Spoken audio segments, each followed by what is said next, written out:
Vivi a maior parte da minha vida em uma pequena casa de tijolos à vista, com um jardim que eu mesma cuidei com carinho. Cada planta, cada flor, cada canto daquele espaço tinha uma história. Era ali que criei meus filhos, Lucas e Ana.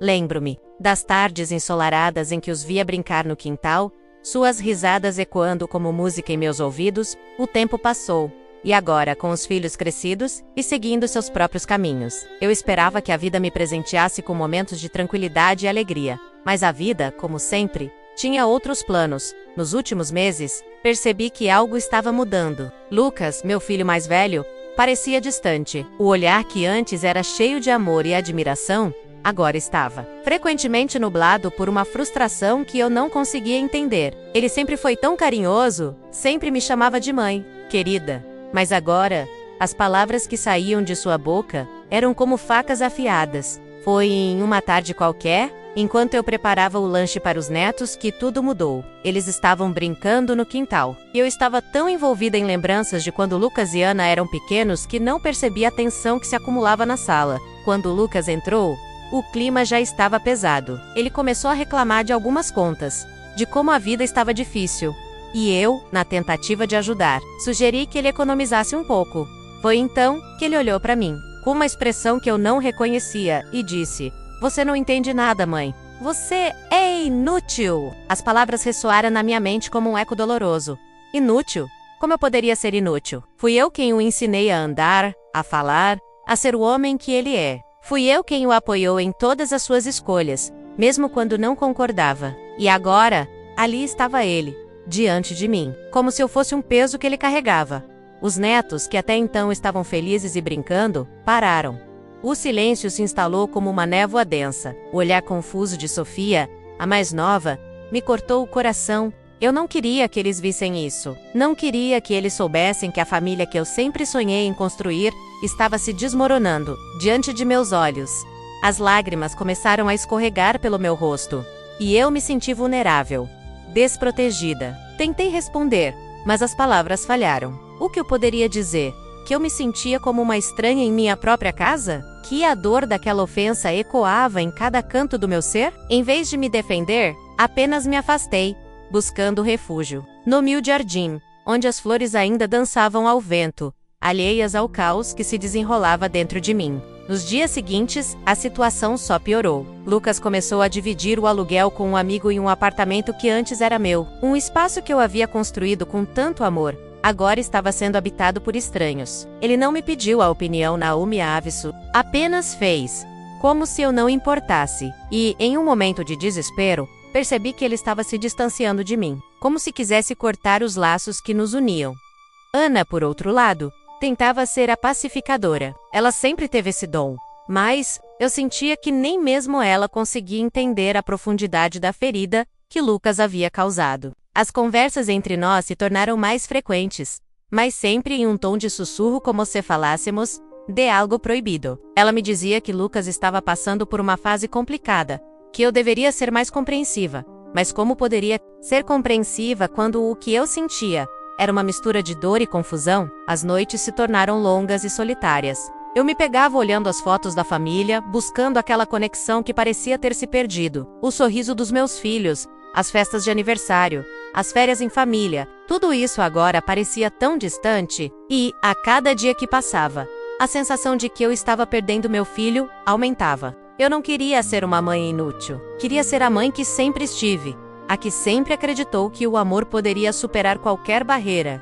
E assim, enquanto a vida continuava, eu me via presa em um ciclo de nostalgia e desespero, esperando que a tempestade passasse. Mas, no fundo, eu sabia que algo precisava mudar. Eu precisava encontrar uma maneira de reconectar com Lucas, de resgatar a relação que tanto valorizei. A pergunta que ecoava em minha mente era: como? Como eu poderia fazer isso quando nem mesmo ele parecia querer que eu estivesse presente? Com essas perguntas sem respostas, o sol se pôs mais uma vez, e eu sabia que precisava me preparar para a próxima fase dessa história. A vida não parava, e eu também não poderia. Era hora de agir, de buscar uma nova forma de ser mãe, uma nova forma de ser Clara.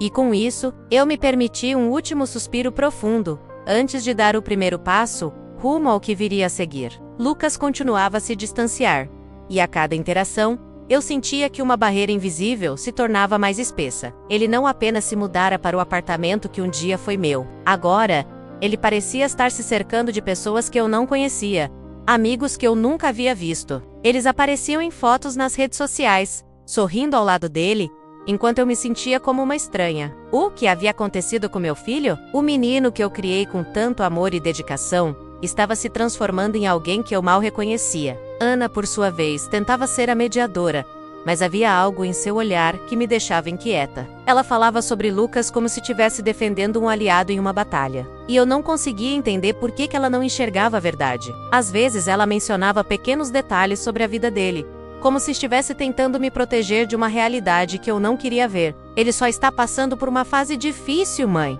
Você precisa ser mais compreensiva, dizia, como se a compreensão pudesse curar as feridas que me dilaceravam. Mas havia algo mais. Um dia, enquanto eu estava na cozinha, ouvi uma conversa entre Ana e Lucas. Eles não sabiam que eu estava por perto, e suas vozes baixas carregavam um tom de conspiração. Mãe não pode saber disso. Ela não entende, dizia Lucas, e meu coração disparou. Que eles estavam escondendo de mim. A sensação de traição começou a se enraizar, como uma erva daninha em meu peito. Quando me aproximei, eles se calaram abruptamente, como se tivessem sido pegos em flagrante. O olhar de Ana era de culpa, mas o de Lucas era de desafio. Oi, Mi, estávamos apenas conversando sobre as contas, disse ele, com um sorriso que não chegava aos olhos. Eu sabia que havia algo mais, mas o que poderia fazer? Senti-me impotente, como se estivesse em um labirinto sem saída. Nos dias seguintes, a tensão aumentou. Lucas começou a fazer comentários sarcásticos sobre minha vida, como se estivesse tentando me desestabilizar. Acho que você precisa de um hobby, mãe. Ficar em casa só cuidando do jardim não vai te levar a lugar nenhum. Ele disse em um tom que me fez sentir como se estivesse sendo avaliada. Era como se ele estivesse tentando me empurrar para fora da minha própria vida. Como se eu não tivesse mais valor, Ana. Tentando suavizar a situação, sugeriu que fizéssemos um jantar em família. Eu aceitei, pensando que era uma oportunidade de restaurar a harmonia que havia se perdido. Mas ao chegar à noite do jantar, percebi que Lucas havia convidado alguns amigos. A mesa estava cheia de risos e conversas, mas eu me sentia como uma intrusa em minha própria casa. Eles falavam sobre assuntos que eu não entendia, como se estivessem em um mundo à parte, e eu era apenas uma espectadora. Foi quando, em um momento de desconforto, um dos amigos de Lucas fez uma piada sobre mães que não conseguem deixar os filhos crescerem. O riso ecoou pela sala, e eu me senti como se tivesse levado um soco no estômago. Era como se todas as inseguranças que eu guardava em meu coração estivessem sendo expostas à luz. O olhar de Lucas em direção a mim era de aprovação, como se ele estivesse validando a piada. Naquele instante percebi que não era apenas uma questão de desentendimentos familiares. Havia um plano em ação, e eu estava no centro dele, sem saber. Depois daquela noite, minha desconfiança cresceu. Comecei a observar mais de perto as interações entre meus filhos. Havia um tom de manipulação nas palavras de Lucas, uma sutileza que me fazia sentir que ele estava tentando moldar a narrativa de nossa família. Ana, por sua vez, parecia estar em um dilema, dividida entre a lealdade ao irmão e o amor por mim. O que estava acontecendo? O que havia se tornado de nós? Um dia, enquanto organizava algumas coisas no antigo escritório, encontrei uma carta antiga que escrevi para Lucas quando ele tinha apenas 10 anos. Era uma carta cheia de amor e esperanças, onde eu falava sobre o futuro e o que eu desejava para ele. Ao lê-la, as lágrimas escorriam pelo meu rosto, e eu percebi que, por trás de todas as palavras duras e dos gestos frios, ainda havia um filho que eu amava profundamente. Decidi que era hora de confrontar Lucas. Eu não poderia mais viver na dúvida, na escuridão que ele havia criado entre nós. No entanto, a ideia de encarar aquela situação me aterrorizava. E se ele se fechasse ainda mais? E, se as palavras que eu dissesse apenas o afastassem ainda mais? Mas eu sabia que não podia mais ficar em silêncio. Algo precisava mudar. Naquela noite, enquanto o sol se punha, eu me preparei para o que poderia ser a conversa mais difícil da minha vida. A tensão em meu peito pulsava como um tambor, e eu sabia que não poderia recuar. Era Hora de buscar a verdade, de entender as intenções de Lucas, e acima do tudo, de lutar pela relação que ainda restava. Assim, com um coração pesado, mais determinado. Respirei fundo e me preparei para o que viria a seguir, ciente de que o amor nem sempre é suficiente para manter uma família unida, e com isso, um novo capítulo de dor e esperança se desenrolava diante de mim. Na manhã seguinte, eu me preparei com um misto de esperança e receio. O café pronto. E a mesa estava posta, mas a atmosfera estava carregada de tensão. Quando Lucas entrou na cozinha, ele parecia alheio ao clima pesado que nos cercava. E eu o observei, tentando encontrar no olhar dele o filho que eu conhecia. Mas o que vi foi um olhar vazio, distante. O amor que um dia existiu entre nós agora parecia uma lembrança distante, um eco de algo que já não voltaria. Lucas, precisamos conversar? Comecei, a voz trêmula, mas firme. Ele hesitou, e eu percebi que, por trás daquela expressão indiferente, havia um receio, mas o que eu não esperava era a forma como ele reagiria. Sobre o que, mãe? Não tenho tempo para suas conversas emocionais. Estou ocupado, disse, com um desdém que cortou meu coração como uma faca. As palavras que eu havia ensaiado se desvaneceram, e o que restou foi um turbilhão de emoções. Você não pode continuar assim. Eu sinto que estamos nos distanciando. E eu não quero isso. Eu só quero entender o que está acontecendo, eu disse, tentando manter a calma. Mas ele apenas revirou os olhos, como se minhas preocupações fossem irrelevantes. Você não entende nada, mãe. Você vive em um mundo de ilusões. Eu não preciso de você, ele disparou. E aquelas palavras foram como um golpe. A sensação de impotência me invadiu. Como ele pôde se tornar alguém tão cruel? O filho que eu criei, que eu ensinei a amar, estava se transformando em uma versão distorcida de si mesmo. A conversa rapidamente se transformou em um campo de batalha. Eu tentei expor meus sentimentos, mas Lucas estava intransigente. Ele não queria ouvir. Ele não queria saber. E, em um momento de revolta, ele disse: se você não gosta da forma como estou vivendo, talvez você devesse sair da minha vida. Ou, melhor ainda, sair da sua casa. Aquelas palavras, ditas com tanta frieza, ressoaram em mim como um sino de morte. A casa que eu construí, o lar que eu criei com tanto amor, agora estava sendo transformado em um campo de batalha emocional. Eu não conseguia acreditar no que estava ouvindo. A traição que eu sentia era profunda. Como ele poderia me expulsar assim, sem compaixão, sem consideração? Lucas, você não pode falar assim comigo. Eu sou sua mãe, implorei. Mas ele apenas deu as costas, como se eu não fosse nada. A sensação de injustiça me consumia. Eu havia dedicado minha vida a ele, e agora, ele me tratava como se eu fosse uma estranha. As lágrimas escorriam pelo meu rosto, mas eu não queria que ele me visse fraca. Eu precisava ser forte, mesmo que por dentro estivesse despedaçada. Nos dias que se seguiram, a situação se deteriorou rapidamente. Lucas começou a trazer seus amigos para casa, rindo e se divertindo, enquanto eu me sentia cada vez mais isolada. A casa, que antes era um refúgio, agora se tornava uma prisão. Eu me sentia como uma espectadora em minha própria vida, assistindo a um espetáculo que não era mais meu. O amor que eu tinha por ele estava se transformando em uma dor insuportável. Ana, que tentava ser a pacificadora, estava se tornando uma fonte de frustração. Ela tentava justificar o comportamento de Lucas, dizendo que ele estava passando por um momento difícil, mas eu não conseguia ver isso. O que eu via era um filho que havia se tornado um estranho, e a dor da traição era como um veneno que corroía meu coração. Certa noite, enquanto eu tentava organizar algumas coisas no meu quarto, Lucas entrou sem avisar. Ele parecia irritado, e sem qualquer aviso disse: "Você precisa ir embora. Não posso mais viver assim." O mundo ao meu redor desmoronou. O que eu havia temido se tornava realidade. Ele estava me expulsando de casa. O lar que eu construí com tanto amor, onde tantas memórias foram criadas, agora estava sendo tirado de mim. Lucas, por favor, não faça isso. Eu não tenho para onde ir, eu disse, com a voz embargada. Mas ele não demonstrou qualquer traço de compaixão. Isso não é mais a sua casa. Você precisa encontrar outro lugar para viver, ele repetiu, como se estivesse se desfazendo de um objeto indesejado.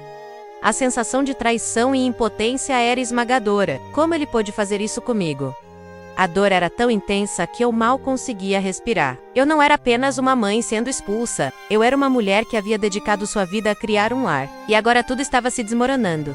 Com um coração pesado e lágrimas nos olhos, eu comecei a procurar um lugar para ficar. A ideia de deixar minha casa, meu jardim, tudo o que eu amava, era insuportável. mas eu sabia que não tinha escolha. A vida, que antes era cheia de amor e alegria, agora era um labirinto de dor e traição. Após dias de busca, encontrei um pequeno apartamento em um bairro não muito longe de onde eu costumava viver. O lugar era simples, mas tinha uma janela que dava para um parque. Era um novo começo, mas a tristeza de deixar minha casa ainda pesava em meu coração. Enquanto eu organizava minhas coisas, cada objeto que eu colocava em caixas era uma lembrança de um passado que eu não queria deixar para trás. Naquela última noite, enquanto olhava para as paredes que haviam sido testemunhas de tantas risadas e lágrimas, uma onda de tristeza me invadiu. Eu não era apenas uma mãe sendo expulsa, e eu era uma mulher lutando para encontrar sua dignidade em meio à traição. A vida continuava, e eu sabia que precisava me reerguer, mas o caminho à frente parecia sombrio e incerto.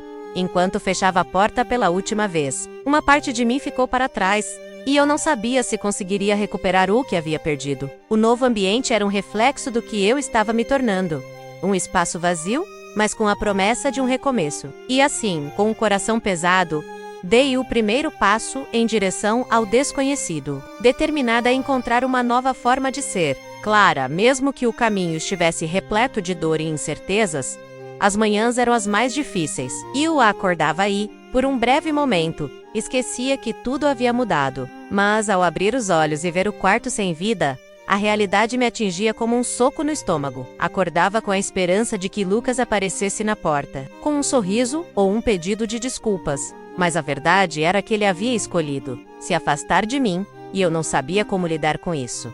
Os dias se arrastavam, e eu me via presa em uma rotina monótona. Acordava, preparava o café, olhava pela janela e via a vida passando. As pessoas iam e vinham, e eu me sentia invisível, como se não fizesse parte daquele mundo. A solidão era uma companheira indesejada, e as lágrimas frequentemente escorriam pelo meu rosto enquanto eu lembrava dos momentos que compartilhamos. Era como se uma parte de mim tivesse morrido, e eu estava lutando para encontrar um novo significado para a vida.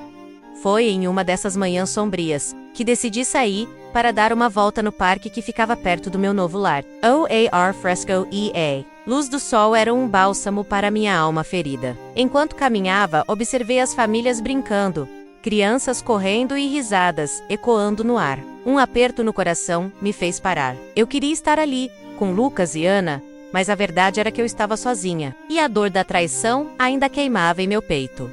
Foi então que, em um banco sob uma árvore, conheci Dona Rita.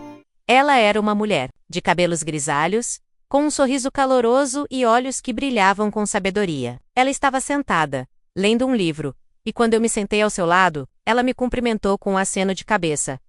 Você parece estar carregando o peso do mundo nas costas, querida, disse ela, sua voz suave como um sussurro.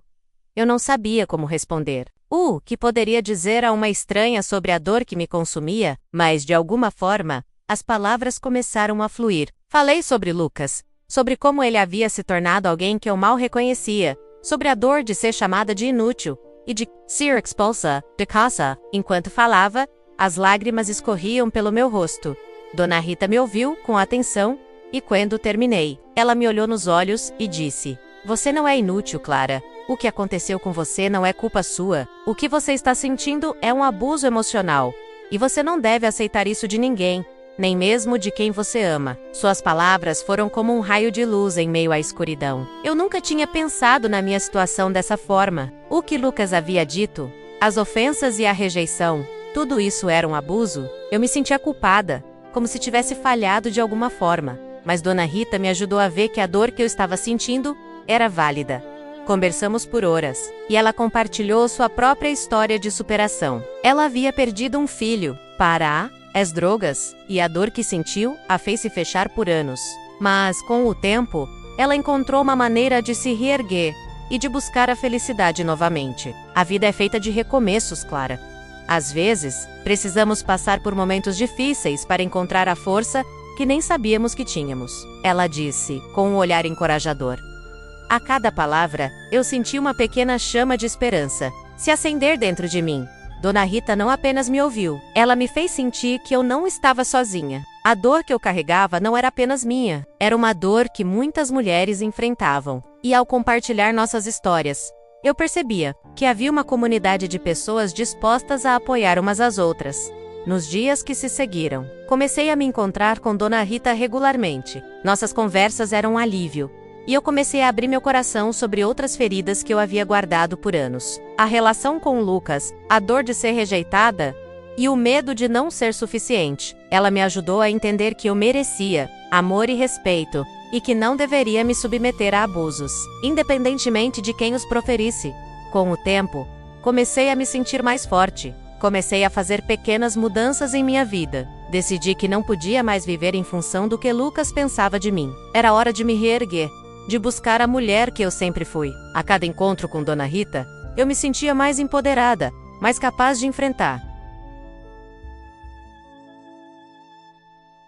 o que quer que viesse a seguir. Mas, ao mesmo tempo, a saudade de Lucas ainda doía. Eu queria entender por que ele havia mudado tanto. Por que havia me tratado daquela forma? A pergunta que me atormentava era: eu ainda poderia resgatar nosso relacionamento? O que eu poderia fazer para que ele visse o quanto eu o amava? Dona Rita me encorajou a não desistir. Às vezes, é preciso dar um passo atrás, para dar dois à frente. Não tenha medo de se expor, mas também não se esqueça de se proteger. Ela disse, e essas palavras ficaram gravadas em minha mente. Enquanto caminhava de volta para casa, em uma tarde ensolarada, senti que a vida estava começando a mudar. A dor ainda estava ali, mas agora havia um espaço para a esperança. E eu sabia que o caminho seria longo e difícil, mas estava disposta a lutar. Era hora de resgatar minha dignidade, de buscar a justiça que eu merecia. E quem sabe, até encontrar uma forma de me reconectar com Lucas. E assim, com um novo propósito. Fechei os olhos e respirei fundo. O sol brilhava, e eu estava pronta para enfrentar o que quer que viesse a seguir. A vida era um recomeço, e eu estava determinada a não deixar que a dor do passado definisse meu futuro. Era hora de agir, de buscar a verdade, e finalmente, de me libertar.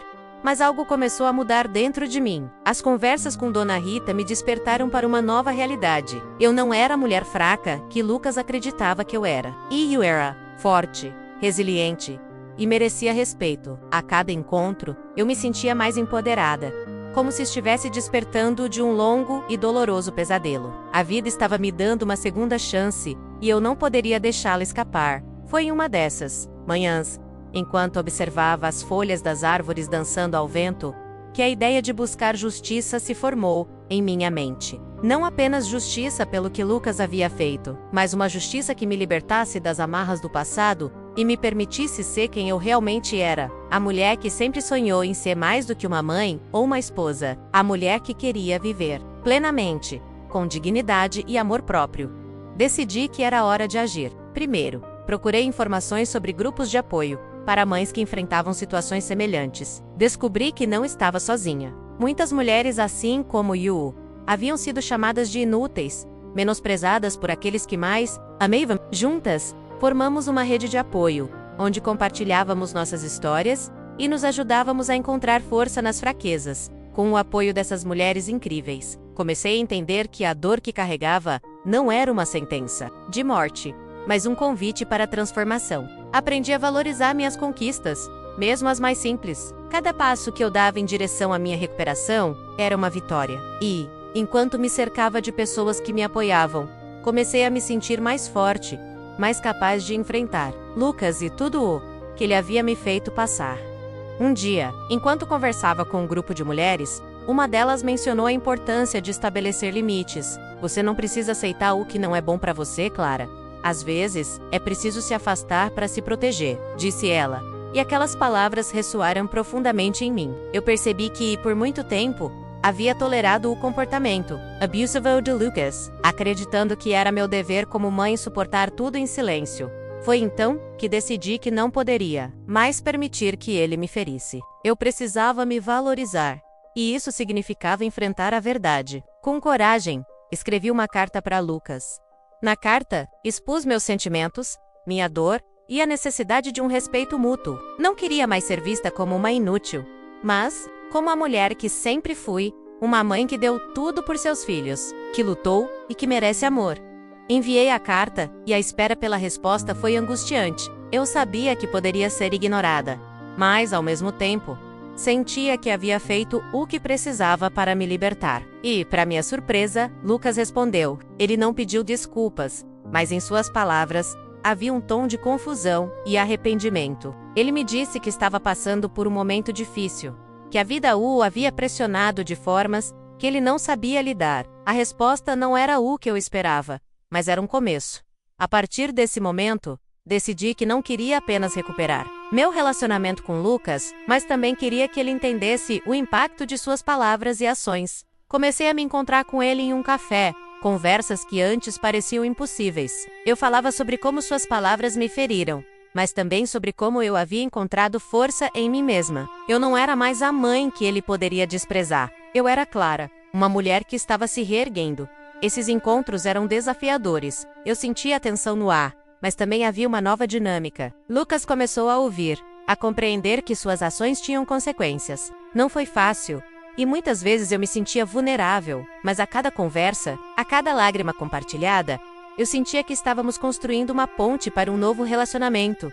A jornada não foi linear. Houve momentos de retrocesso, mas também houve muitos avanços. Com o tempo, Lucas começou a mostrar sinais de mudança. Ele se desculpou sinceramente por suas palavras. E pela primeira vez em muito tempo, vi um brilho de amor em seus olhos. Ele estava começando a entender que a mãe que ele havia chamado de inútil era, na verdade, uma mulher forte e digna. A vida não é perfeita, e eu sabia que a relação com Lucas ainda exigiria trabalho. Mas, ao olhar para trás, percebi o quanto havia crescido. A dor que eu carregava havia se transformado em força. Eu havia aprendido que a dignidade não é apenas um direito, mas uma responsabilidade que devemos ter em relação a nós mesmos. E assim, ao olhar pela janela do meu apartamento, vi o sol brilhar mais uma vez. A luz não era mais apenas uma lembrança do que havia perdido, mas um símbolo do que havia conquistado. Eu havia encontrado minha voz e minha força, e agora estava pronta para enfrentar qualquer tempestade que a vida me apresentasse. Se você está passando por algo semelhante, saiba que a dor pode ser transformada em força. Acredite em si mesmo. Busque apoio e nunca desista de sua dignidade. Às vezes, a vida nos empurra para baixo, mas é nossa escolha nos levantarmos e lutar. E ao final, você descobrirá que a verdadeira força vem de dentro. Você não é inútil. Você é poderosa. E sua história ainda está sendo escrita.